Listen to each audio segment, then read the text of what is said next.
بسم اللہ الرحمن الرحیم۔ السلام علیکم ورحمۃ اللہ وبرکاتہ۔ تلوار کی دھار سے بھی تیز وظیفہ۔ رجب میں بس 110 بار یہ سورت پڑھ لیں، اتنی دولت ہوگی کہ سنبھالی نہیں جائے گی انشاءاللہ۔ بنگلہ، گاڑی، مال و دولت سب قدموں میں، یقین نہ آئے تو آزما کر دیکھ لیں۔ روزانہ عشاء کی نماز کے بعد سورہ قریش 110 مرتبہ پڑھیں اور اول و آخر ایک بار درود شریف بھی پڑھیں، اور اپنے گھر کی کھانے پینے کی چیزوں پر دم کر دیں اور اللہ سے فراغی رزق کی دعا مانگیں۔ یہ عمل عشاء کی نماز کے بعد مقرر وقت پر بلا ناغہ 41 دن تک کرنا ہے۔ یعنی عشاء کی نماز کے بعد کوئی ایک وقت مخصوص کر لیں اور روزانہ 41 دن تک اسی وقت یہ عمل کریں۔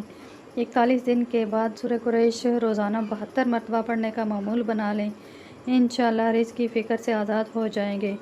اس عمل کو خود بھی لازمی کریں اور صدقہ جاریہ کی نیت سے دوسروں کے ساتھ بھی ضرور شیئر کریں۔ ویڈیو اچھی لگی تو اسے لائک کریں۔ مزید اس طرح کے وظائف دیکھنے کے لیے ہمارے چینل کو سبسکرائب کریں۔ جزاک اللہ۔ السلام علیکم ورحمۃ اللہ وبرکاتہ۔